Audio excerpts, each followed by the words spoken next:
você pode, abra sua Bíblia lá em 1 Coríntios. 1 Coríntios, no capítulo 11.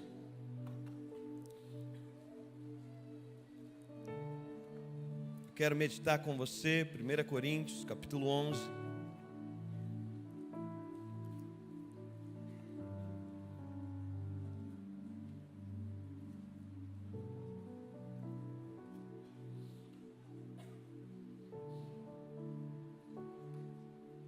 A partir do verso 17.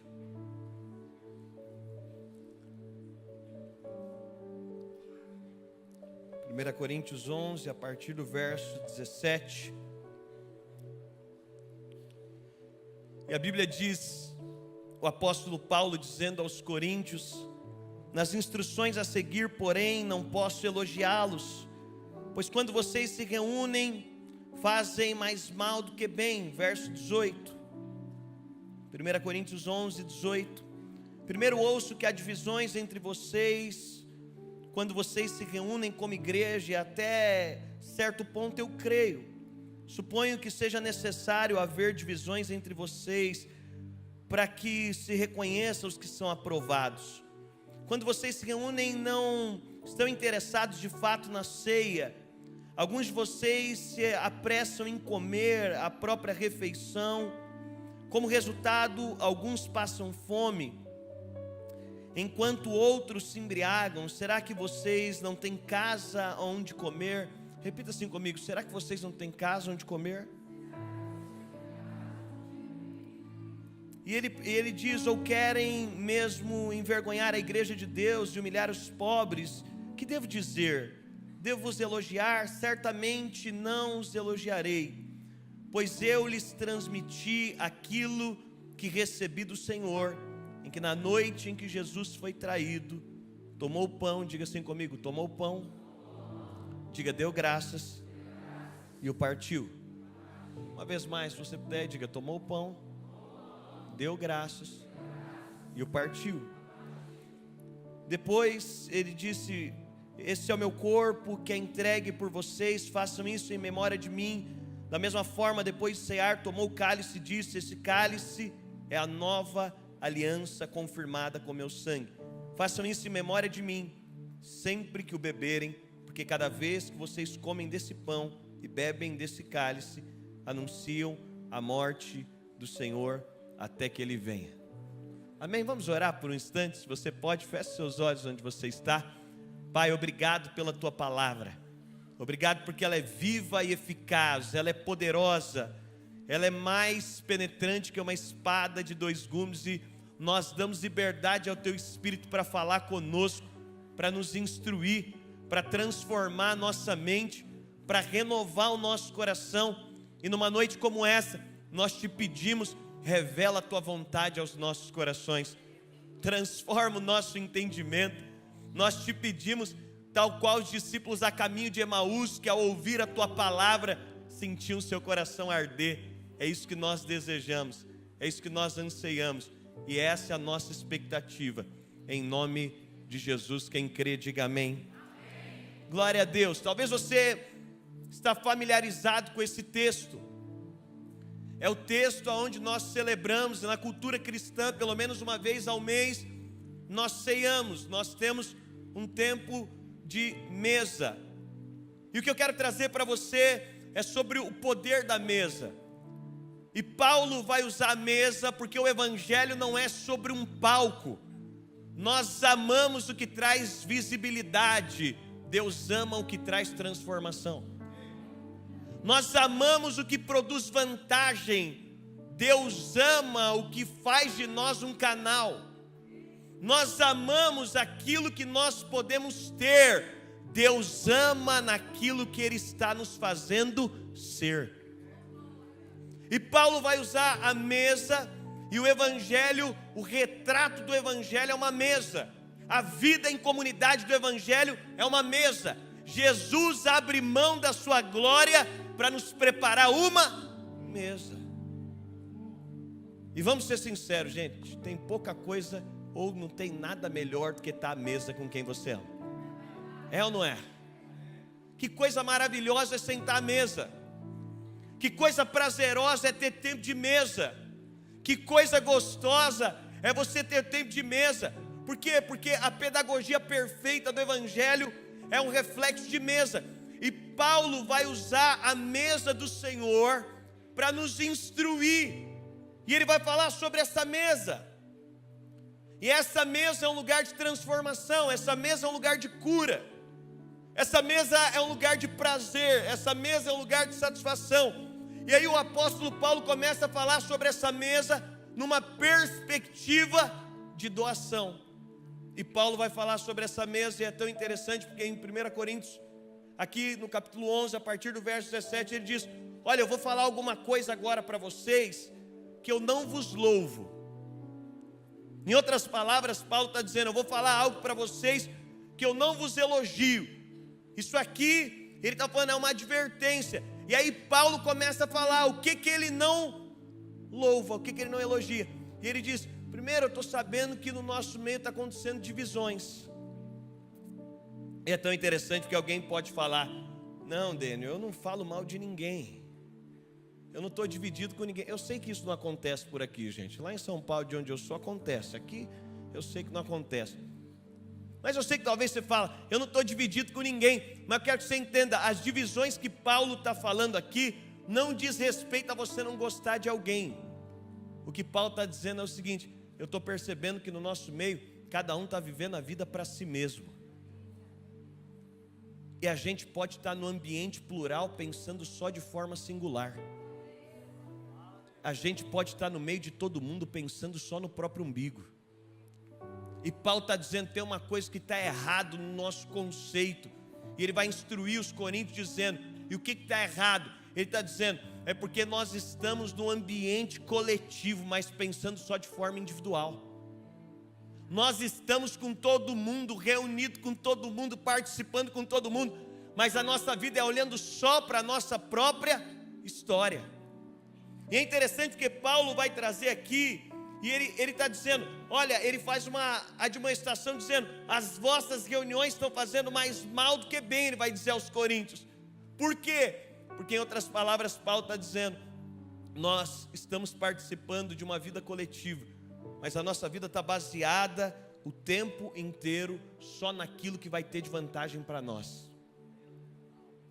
E Paulo então vai começar a discorrer essa instrução, e essa instrução que Paulo vai discorrer e vai trazer, é que Paulo está dizendo o seguinte: quando nós sentamos na mesa, nós acabamos perdendo o discernimento, porque nós sentamos preocupados tão somente com aquilo que vamos comer. Eu não sei se você já sentou na mesa, mas muito possivelmente nunca aconteceu de você sentar numa mesa e tem uma determinada quantidade de comida, e quando você senta na mesa, você não está preocupado em comer tudo, sem que você avalie se haverá comida suficiente para quem está junto com você. Quando você vai comer, você faz uma avaliação da quantidade de comida que tem, para que você possa repartir. E Paulo está dizendo, e é interessante porque Paulo está falando o seguinte: nós às vezes nos reunimos na nossa vida plural, mas nós não estamos nos importando com a necessidade de quem está do nosso lado. E qual que é o grande problema? A gente se reúne numa noite como essa, mas nós estamos preocupados: o que Deus tem para mim, o que Deus vai fazer por mim, qual que é a resolução para a minha vida. E Paulo está dizendo, esse não é o padrão de vida de Cristo, porque o padrão de vida de Cristo não é o que eu posso comer, é o que eu posso repartir, não é a vantagem que eu posso adquirir, é o que eu posso doar, não é o que eu vou ter, é o que eu posso dar.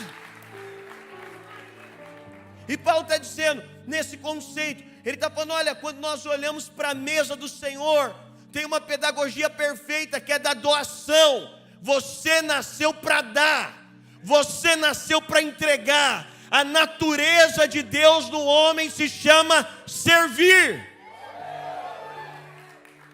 E qual que é o grande problema? É que numa mentalidade humanista, natural, humana, nós transformamos o Evangelho num lugar onde nós estamos buscando a nossa vantagem, onde nós queremos a nossa satisfação. E Paulo está dizendo, tem um lugar mais elevado de Deus para a nossa história. Tem um lugar maior. É interessante porque Paulo está falando, olha, ele está dizendo para os coríntios, a preocupação de vocês é só o que vocês vão poder comer. E ele está falando de um sentido espiritual. Ele está dizendo, olha, a preocupação de vocês é só da vantagem que vocês vão poder adquirir. Mas ele está dizendo que tem um lugar mais elevado. É interessante porque em Lucas capítulo 24, a Bíblia diz que os discípulos, eles estão caminhando a caminho de Emaús, e talvez você lembre dessa história. E os discípulos estão a caminho de Emaús, e a Bíblia diz que Jesus começa a evangelizá-los. Só que os olhos deles estão fechados e eles não percebem que é Jesus. E eles vão caminhar com Jesus, e eles estão caminhando com Jesus. Aí a Bíblia diz que eles entram em casa, e aí eu não sei se você se lembra, eles entram em casa, eles continuam sem perceber que é Jesus. E aí a Bíblia diz que ao partir o pão, o que acontece? Os olhos deles se abrem. Os olhos deles não se abrem quando eles comem pão. Os olhos se abrem quando eles partem pão. Você sabe por quê? Porque tem gente que está só preocupada em comer pão. Tem gente que está comendo o que vê pela frente. Tem gente que só quer adquirir vantagem para si mesmo. Tem gente que o tempo inteiro só quer saber o que a vida pode dar para você.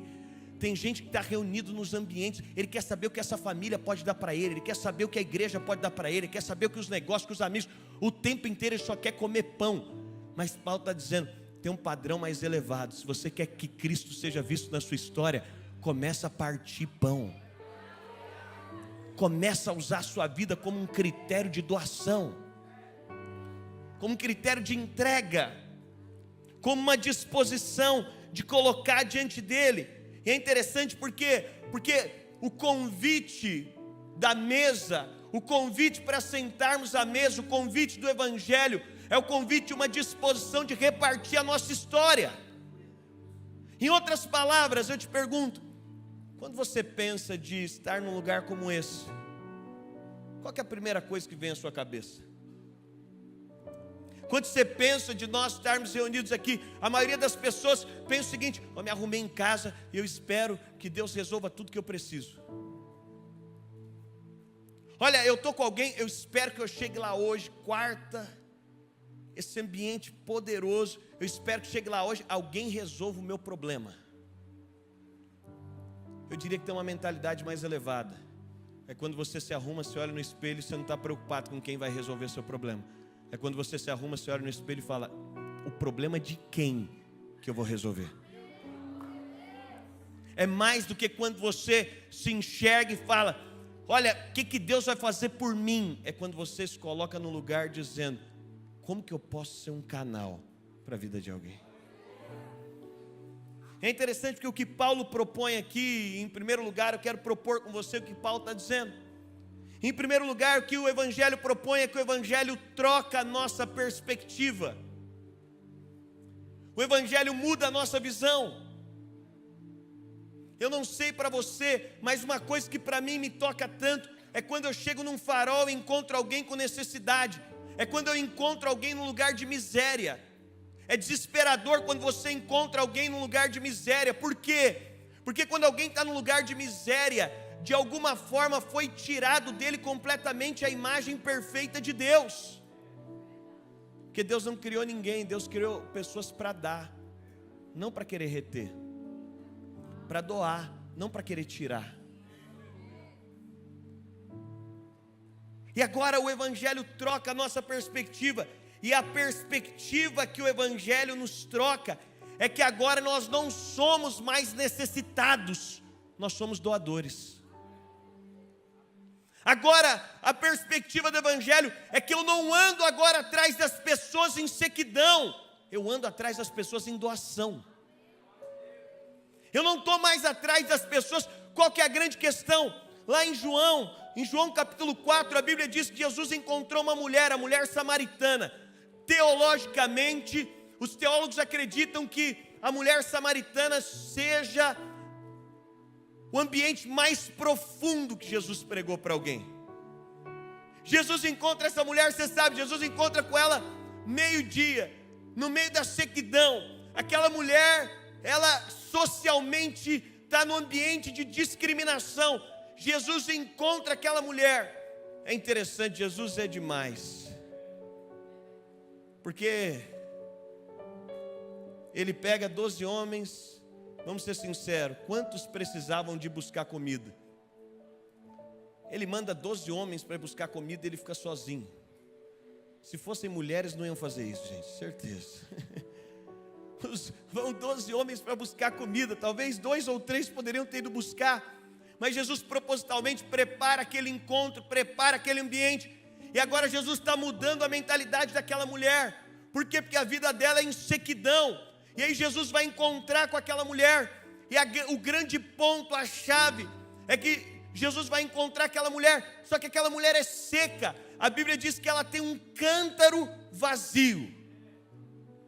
E o que é um cântaro vazio? É alguém que o tempo inteiro está atrás de alguém buscando suprimento naquilo que você precisa.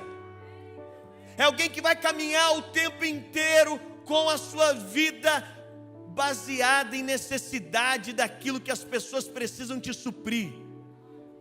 São pessoas que o tempo inteiro elas estão atrás de um tipo de suprimento que possa preenchê-las. Posso dizer algo para você? Você não precisava de mais nada para ser feliz. Não, eu vou repetir para você. Você não precisava de mais nada para ser feliz. Porque quem tem Jesus tem tudo que precisa. Eu sei que nós baseamos tanto a nossa vida e as nossas necessidades.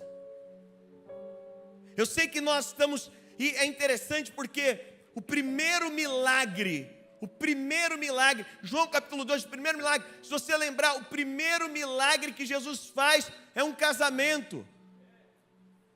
E vamos ser sinceros, gente, o primeiro milagre que é um casamento, ninguém precisa de casamento. Ninguém precisa de um milagre para um casamento. Casamento está todo mundo lindo, é ou não é? Casamento está todo mundo bem. Casamento está todo mundo certo. Casamento está todo mundo resolvido. Jesus é o maior missionário que existe, o maior milagre que existe. E aí ele vai fazer um casamento. Jesus, espera aí, tem tanta gente com necessidade, para que você precisa de um casamento? Está todo mundo bem. As mulheres estão lindas, estão assim, tudo certo. Os homens estão resolvidos, tiraram a camiseta do futebol. E Jesus está dizendo, até o lugar mais feliz do mundo, que é um casamento judeu, vai acabar a alegria. Até o lugar mais incrível vai acabar a alegria. E ele está dizendo o seguinte: depois que acaba a alegria, eu vou multiplicar de uma forma sobrenatural.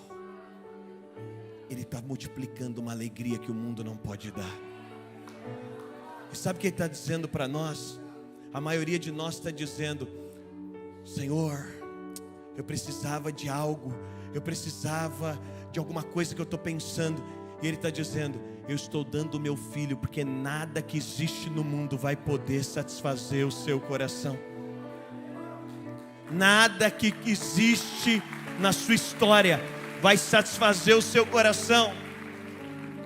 Qual que é a questão? É que ele está dizendo para nós precisamos de nos arrepender de tudo aquilo que achamos que precisamos para ser feliz. Porque quem tem Jesus tem o suficiente na sua história. O que ele está dizendo para aquela mulher é: você vai ser vazia. O que ele está dizendo para aquela mulher é: olha, agora tem uma nova perspectiva. E qual que é a perspectiva? É que você não vai ser seca.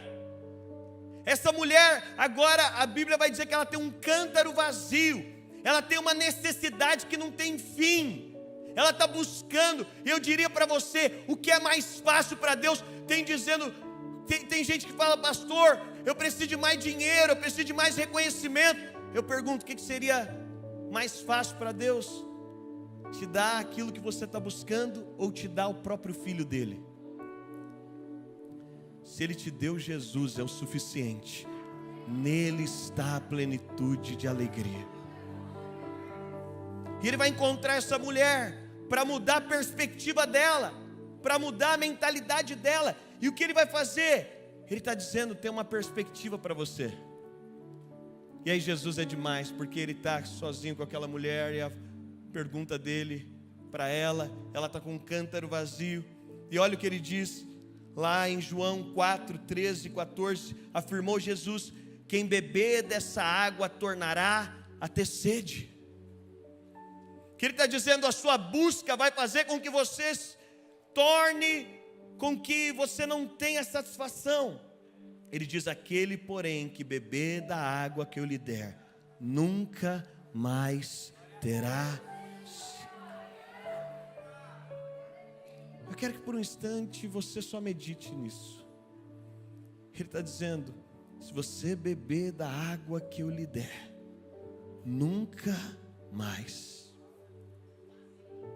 Gente, nós estamos numa era de tantos desafios. Ele está dizendo: olha, a água que eu posso dar, nunca mais terá sede. Pelo contrário, a água que eu lhe der será nele uma fonte a jorrar para a vida eterna. Ele está dizendo para aquela mulher: você está o tempo todo buscando algo, mas eu posso te dar algo. Se você pode, feche os seus olhos por um. Aquele que crê, no seu interior fluirão rios de águas vivas.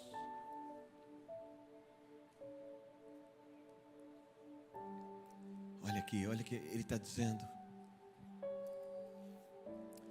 Aí ele vai falar para essa mulher: faz o seguinte, traz o seu marido. Você pode olhar para mim agora. Ela fala: eu não tenho marido. Ele vira para ela e diz: você falou bem, porque os cinco que você tinha não são, e o sexto também não é. Os 6 na Bíblia fala de uma busca humana.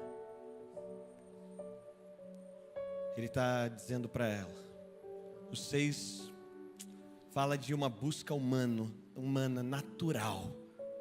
Mas agora você encontrou o 7º homem. O 7 aponta para uma busca divina.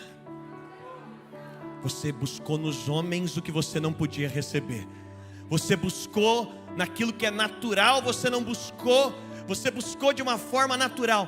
Mas agora você tem algo que é sobrenatural sobre a sua história. Agora ele está mudando a perspectiva dessa mulher, a visão dela. E ele está dizendo: olha, você estava buscando agora o que algo pode te dar. Você estava buscando o que as pessoas podem te dar. A maioria de nós, você está atrás do que alguém pode te dar algo. Mas eu quero profetizar numa noite como essa, que a verdade de Jesus vai transformar a sua história, o seu coração e a perspectiva da sua vida. É o que Ele está nos chamando a viver. É interessante porque Cristo, o que Paulo está dizendo é, agora Ele está nos convidando a partir o pão, a não usar a nossa vida para comer o pão. E o que é comer o pão? É nós vivermos a nossa vida só atrás de ter benefícios na nossa história. É entender que a nossa vida é um convite de Deus a servir através da nossa história, a nos colocar à disposição de Deus para usar a nossa vida para servir as pessoas que estão ao nosso redor. em outubro do ano passado, eu fui ministrar numa igreja, e eu fui muito marcado, porque acabou a reunião, e eu recebi uma oferta, que eu fiquei chocado. Talvez você se lembra de algo que fizeram por você. Talvez você se lembra de algo que alguém já fez que constrangeu o seu coração, um presente que alguém te deu. Eu me lembro que eu terminei a reunião, desci e comecei a cumprimentar algumas pessoas, e daqui a pouco eu estava na parte da frente da igreja, do palco, e eu vi uma moça vindo, e ela tinha limitações de andar. Eu percebi que ela tinha uma limitação, e ela veio andando com dificuldade, eu percebi isso. Então eu criei um ambiente que ela pudesse vir, e que eu pudesse recebê-la, e eu cumprimentei ela, e ela veio e falou: pastor, estou muito feliz que você está aqui.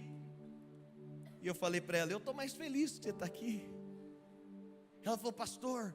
E aí eu percebi também que ela tinha limitação na fala, ela falava com muita limitação.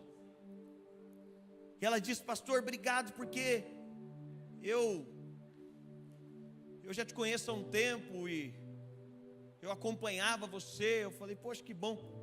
Ela falou: eu assisto você, eu faço uma live às vezes. Ela falou: assisto sua live. Eu falei: você é uma das 3 pessoas que assiste minha live, obrigado. Eu cumprimentei ela, e ela falou para mim: pastor, quando você falou que vinha aqui, eu pensei, eu vou dar uma oferta para esse pastor. E aí eu fiquei muito constrangido, gente, porque é constrangedor quando isso acontece. Eu disse para ela: não precisa fazer isso, eu não vim aqui por causa disso. Ela falou: não, pastor, eu quero dar uma oferta para você. Eu falei: bom. Ela falou: aí eu pensei, o que eu posso dar de oferta para esse pastor? E aí ela falou: o que eu faço de melhor, pastor, é fazer um bolo. E aí ela falou: pastor, eu resolvi fazer um bolo para você. Aí eu fiquei muito constrangido. Ela falou: mas aí eu fui comprar as coisas para o bolo, e quando eu fui pagar, eu fui passar no caixa, eu não tinha dinheiro suficiente para pagar as coisas. E aí então eu não consegui fazer um bolo. Ela estava com uma blusa, ela tirou um pacote de bolacha e disse: pastor, eu precisava trazer alguma coisa. Eu trouxe um pacote de bolacha para te dar. E ela me deu um pacote de bolacha. E foi o maior presente que eu recebi em toda a história da minha vida. Um pacote de bolacha, de uma pessoa que não teve condição de fazer um bolo. Você sabe qual que é a verdade do Evangelho? É que nós somos convidados a partir o pão, e não a comer o pão. Uma moça como essa podia dizer: as pessoas é que têm que me ajudar, eu não vou ajudar ninguém. Uma pessoa como essa podia dizer: olha para a minha vida, olha para a minha história, olha para o meu contexto, olha para a minha realidade. Mas o que ela está dizendo? Eu não vou ficar comendo pão, eu vou partir o pão, eu vou me doar, eu vou servir alguém. E sabe o que eu quero dizer para você? Cristo não é visto no pão comido, Cristo é visto no pão partido.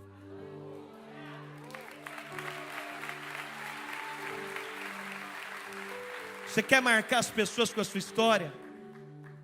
Você quer que Jesus seja revelado através da sua história? Os discípulos a caminho de Emaús, enquanto eles não partiram, Cristo não podia ser visto. Você quer que as pessoas vejam Jesus através da sua história? Para de querer que as pessoas te sirvam. Você agora não está mais numa perspectiva de comer pão, você está debaixo de uma perspectiva de partir o pão, de doar a sua história, de servir com a sua história. E você pode ter um monte de justificativa na sua história, mas o convite do Evangelho é: parte o pão que Deus colocou na sua vida, ao invés de querer que alguém faça algo para você. Jesus está dizendo para aquela mulher: se você crer, você não vai ser mais um cântaro vazio, agora você vai ser uma fonte que vai jorrar para a vida eterna. É interessante porque ser uma fonte que jorra para a vida eterna é uma verdade que Jesus nos convida a viver. E qual que é o nosso grande problema? O que Paulo está dizendo é que nós passamos tempo demais mendigando algo que Deus está usando como promessa para nós.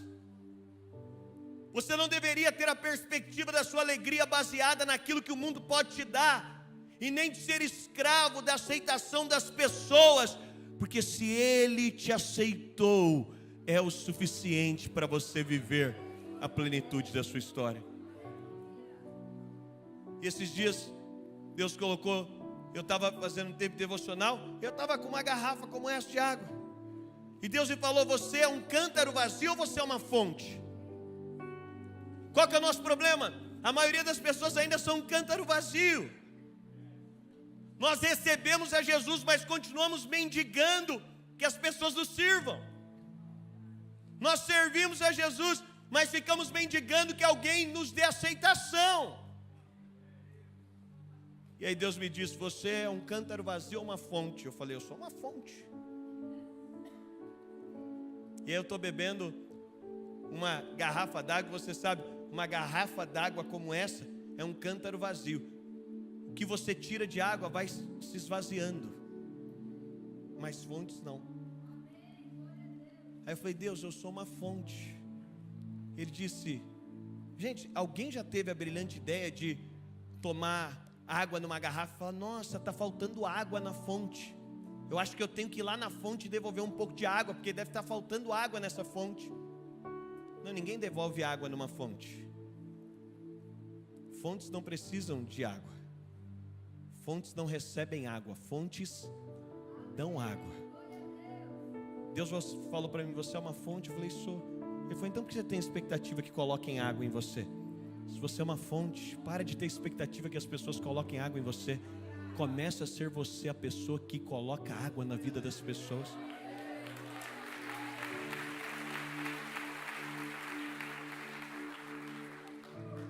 Mas você sabe, Paulo no verso 22, ele faz uma pergunta, e eu caminho para a gente orar.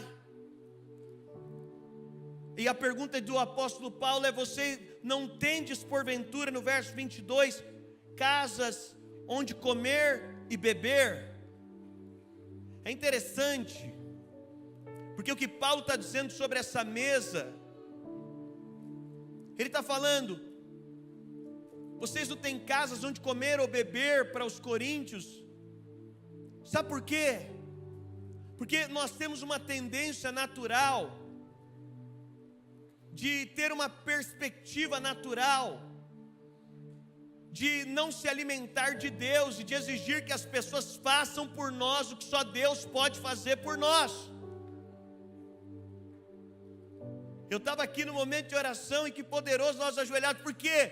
Porque nós temos uma tendência de colocar uma responsabilidade nas pessoas daquilo que só Deus pode fazer na sua história. E aí Paulo pergunta: por acaso vocês não têm casa onde comer e beber? Por quê?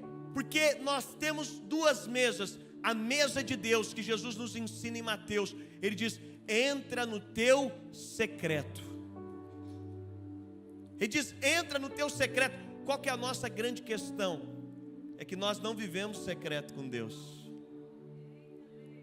E aí a pergunta de Paulo é: acaso vocês, ele está perguntando para os coríntios, acaso vocês não têm casa onde comer e beber? Sabe por quê? Porque nós temos a tendência de não ir para o secreto e exigir das pessoas aquilo que só Deus pode fazer na nossa história. Deixa eu dizer para você, não tem nada que resolve a vida de um cristão que não está disposto a ter secreto com Deus.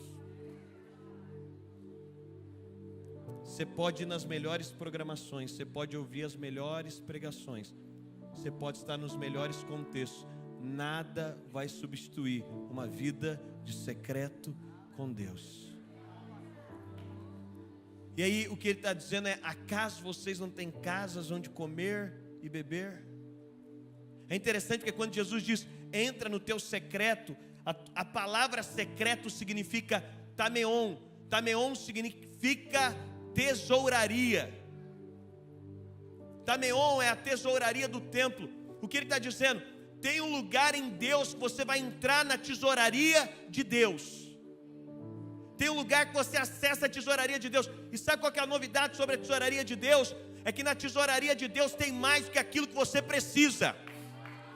Você precisa de paz. Quando você entra na tesouraria de Deus, você descobre que na tesouraria de Deus tem mais paz do que você precisava. Você precisa de alegria. Na tesouraria de Deus tem mais alegria do que você precisava. E sabe o que acontece? É que você recebe de Deus. E você diz, eu preciso de paz. E Deus te dá mais paz do que você precisava. Quando você sai da tesouraria de Deus, você não tem paz só para você. Você sai da tesouraria de Deus, você tem paz para dar para alguém. Você entra na tesouraria de Deus, você fala, eu preciso de provisão financeira. Mas quando você entra na tesouraria de Deus, Deus está dizendo, eu não vou dar provisão só para você financeiramente.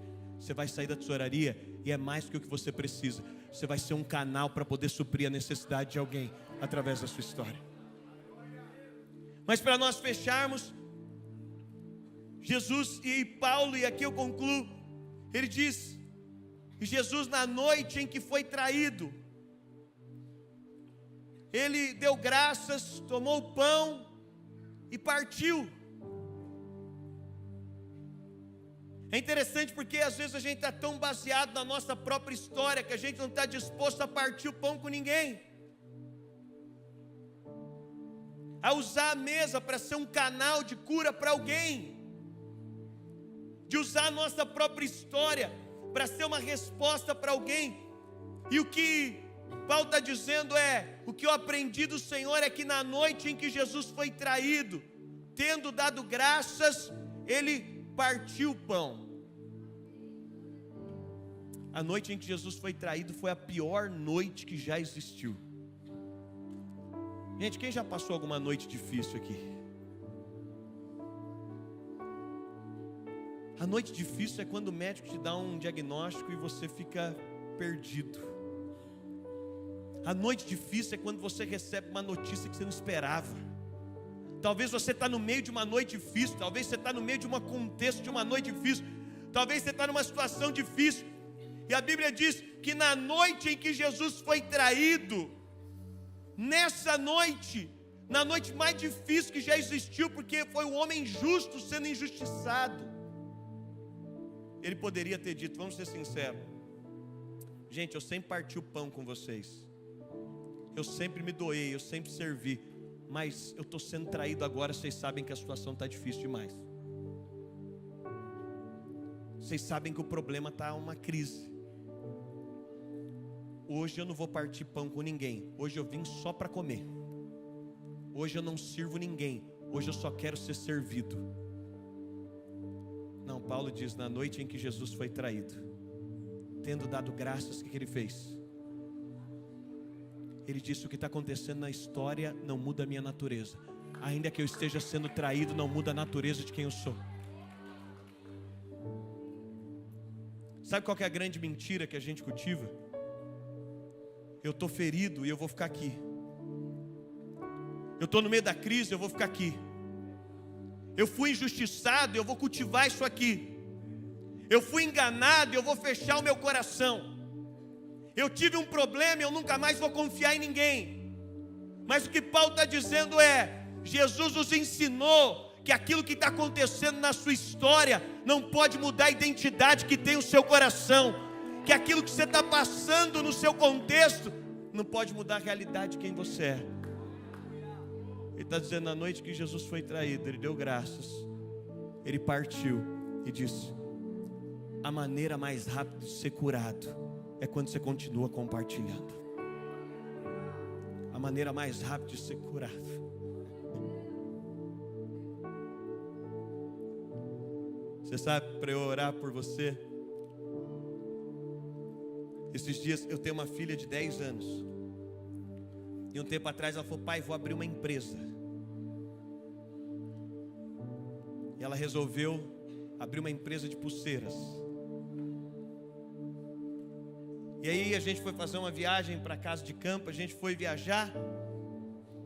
E toda a empresa dela estava concentrada numa caixa de pulseira.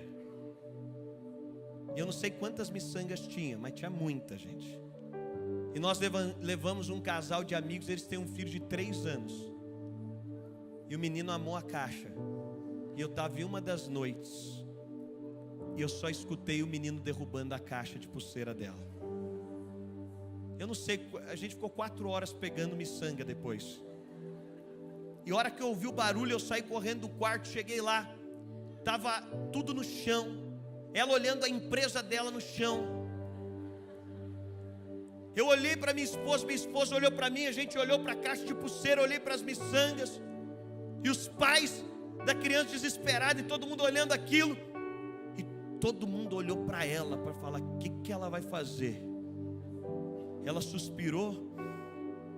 Ela falou, acontece, gente.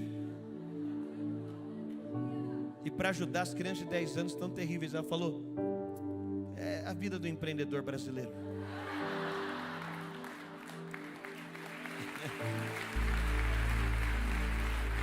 E você sabe, nós vamos orar.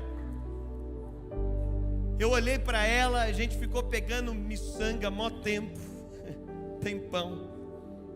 Eu voltei para o quarto e eu me surpreendi, porque eu esperava que no mínimo ela fosse chorar. E ela teve uma reação maravilhosa. E a hora que eu entrei no quarto, Deus falou, você está entendendo? Eu falei, o quê? Não importa o que fizeram com a sua caixa de miçanga, o que importa é o que você vai fazer com o que fizeram com você. Deus falou, o que importa não é o que fizeram, é a reação que você vai ter diante do que fizeram. Eu chamei ela e falei, filha, por causa da sua reação, eu vou patrocinar, a gente vai voltar para a cidade, eu vou comprar o que você quiser da sua empresa. Porque é o seguinte, é inevitável o que fizeram com você, mas você escolheu responder da melhor forma que podia. Deixa eu dizer para você, quer ser curado? Tem gente que vai ser curada nessa noite. Não importa o que fizeram com você. E eu não quero menosprezar o que aconteceu na sua história, mas eu quero dizer para você, o que importa é o que você vai fazer com o que fizeram com você. Jesus tinha tudo para parar, e Ele está dizendo, eu vou continuar partindo o pão. Eu não vou parar na ferida que fizeram comigo, eu vou dar uma resposta. E aí sabe o que eu descobri? Que cura não é você parar. Cura é quando você pode dar para alguém o que nunca deram para você. Você diz, eu não tive pai. Talvez você fala, a cura de não ter pai que é legal, hoje eu estou resolvido. Não, o evangelho é um escândalo. Porque o evangelho diz o seguinte, se você não teve pai, você vai ser o melhor pai que existe. Porque o evangelho é você dar para alguém o que nunca deram para você. Você fala, ninguém nunca me serviu, eu fui traído. Você vai ser um bom amigo, você diz, eu nunca fui amado por ninguém. Mas o evangelho diz, agora você pode amar alguém, mesmo que ninguém tenha te amado. Você diz, eu não tive provisão, você vai ser canal de provisão para alguém. Porque a verdade do evangelho é, você vai dar para alguém o que ninguém deu para você. Você vai fazer por alguém o que ninguém fez por você. E o convite é, usa a sua vida para partir o pão, para que a sua vida seja útil. Jesus convidou, tendo dado graças, Ele partiu o pão. Qual que é o convite? Usa a sua história, usa a sua vida para partir o pão na sua casa, para partir o pão na sua comunidade. Ei, talvez você está com um cântaro vazio até hoje, talvez você anda atrás de felicidade. Eu vim aqui para profetizar sobre a sua história, uma nova história de alegria sobre a sua história. Eu quero profetizar, talvez você está preso na depressão, no medo, talvez você está preso na ansiedade, talvez a mentira que ronda a sua mente diz o seguinte, está te faltando alguma coisa. Eu vim aqui para dizer, você tem a Cristo, então você tem tudo que você precisa. Talvez você parou na ferida, talvez você está aqui hoje, você parou no medo, talvez você parou na ferida, talvez você parou no que fizeram com você. Eu quero profetizar sobre a sua história. O Senhor está te levando a um lugar aonde você vai ser a resposta para alguém, aonde você vai romper o medo, aonde você vai romper a limitação, Onde você vai romper? Oh, Espírito Santo. Se você pode, com os seus olhos fechados, só coloque as suas mãos na posição de receber. Eu quero orar com você. Oh, Espírito Santo.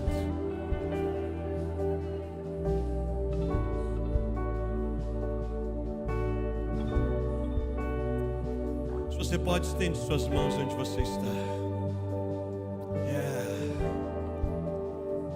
A promessa de Jesus para aquela mulher é: eu vou transformar o seu cântaro vazio numa fonte que vai jorrar.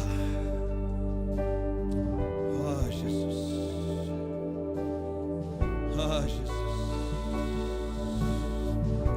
Espírito Santo, eu oro te pedindo agora, aumenta a dimensão da tua presença nesse lugar. Tem pessoas que estão se sentindo como um cântaro vazio, mas eu declaro que começa a fluir uma fonte agora, que comece a ser liberada uma fonte agora, que comece a ser liberada a realidade de uma fonte agora. Eu oro profetizando que nessa noite o Senhor nos use como um canal de cura, para romper a nossa limitação, para romper o nosso medo.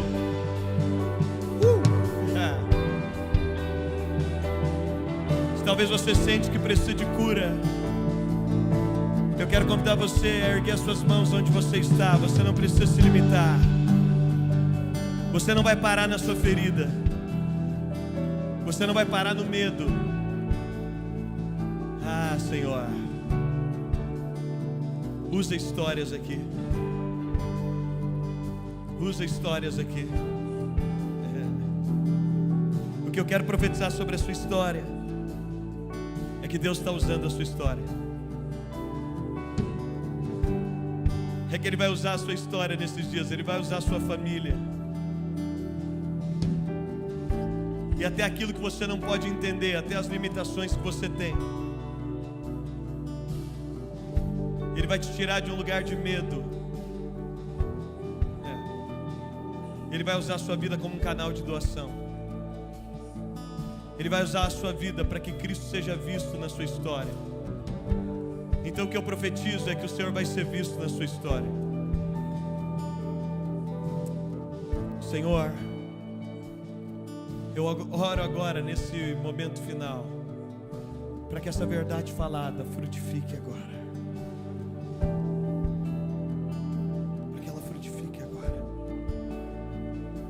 Rapaz de boné na segunda fileira aqui. Eu quero reafirmar cada palavra que Deus tem liberado sobre a sua história. Eu quero reafirmar cada promessa que Deus tem declarado sobre a sua vida.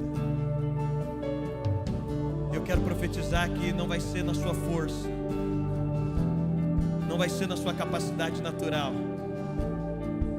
Às vezes Deus liberou algumas palavras sobre a sua vida que elas parecem tão grandes que você olha e fala: eu não tenho como fazer isso. Eu sinto Deus rompendo limitações, limites que às vezes o seu coração quer colocar. Eu sinto Ele quebrando a palavra limitação no seu coração. O que eu quero profetizar, eu sinto a palavra ilimitado sobre a sua história. Deus está removendo os limites. É como se algumas palavras que você escutou, elas tivessem definido alguns limites sobre o seu coração. Mas o que eu quero profetizar é que Ele está quebrando os limites nessa noite. Ele está rompendo os limites do seu coração. Eu sinto o Senhor trocando na sua estima. Eu te vejo como se você estivesse olhando no espelho e você começasse a se enxergar como um gigante. Por isso que eu profetizo sobre a sua história é que você vai se ver como Deus te vê. Você vai se enxergar da forma que Deus te enxerga. Você vai se mover da forma que Deus te enxerga. Por isso eu quero profetizar uma nova ousadia. Eu sinto que você vai tocar nas coisas e elas vão começar a prosperar. Por isso eu profetizo vida sobre aquilo que você toca. Eu sinto Deus dizendo para você: as coisas acontecerão, elas darão certo. E você não precisa temer, porque eu sou contigo. Isso vai ser o suficiente. Eu sinto uma unção de cura. Você vai dar o que você não recebeu. Você vai servir.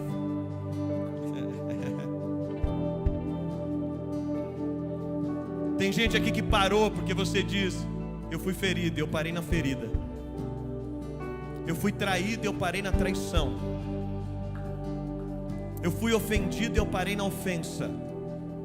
Sabe, o que eu estou vendo no meu espírito é algumas pessoas que elas voltam a engatinhar. Elas voltam a caminhar. Tem pessoas que passaram a ficar paralisadas. Mas o Senhor está dizendo para você: você vai voltar a caminhar. Você vai caminhar. Senhor de azul, o Senhor puder ficar em pé. Eu quero profetizar. Eu sinto uma temporada de cura muito especial de Deus sobre a sua vida.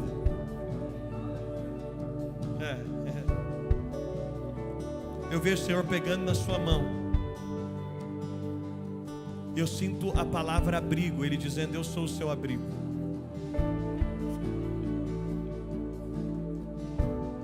Ele está dizendo: eu sou sua companhia. Eu sou a tua justiça.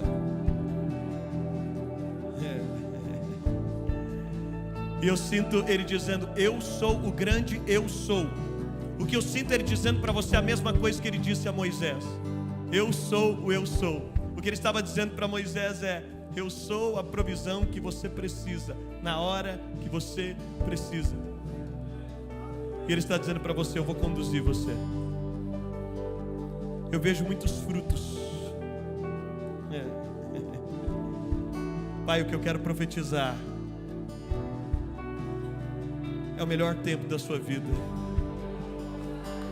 que vai além de tudo aquilo que você já experimentou, viveu, que transcende tudo aquilo. Eu vejo uma temporada de muitos frutos te cercando. Deus usando a sua vida de uma maneira tão poderosa, tão grande, e muitos frutos, muitos frutos. Por isso eu profetizo uma temporada de frutos sobrenatural.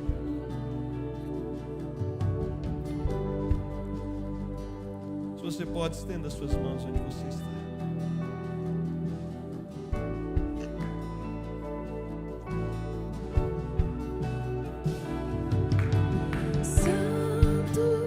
És incomparável, és inigualável. Abre os meus olhos, Senhor.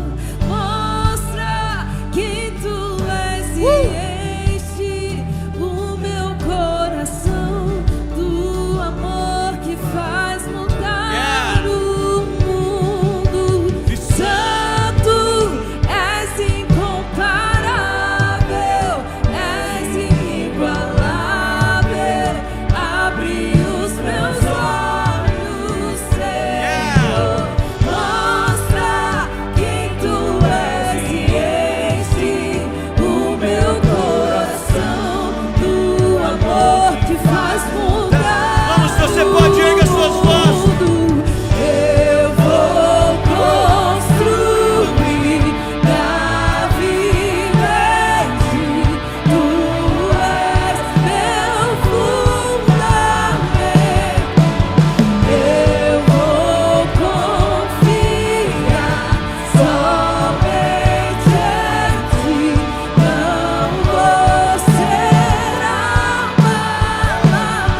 profetizo é que o Senhor nos transforma em uma fonte que jorra.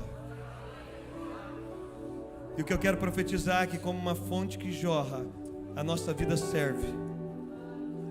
Como uma fonte que jorra, a nossa vida se transforma num canal. Como uma fonte que jorra, nós não estamos mais buscando a satisfação nas pessoas, mas nós usamos a nossa vida como uma resposta ao teu amor. E o que eu oro é: usa a nossa história para poder ser um canal sobrenatural do teu amor, em nome de Jesus.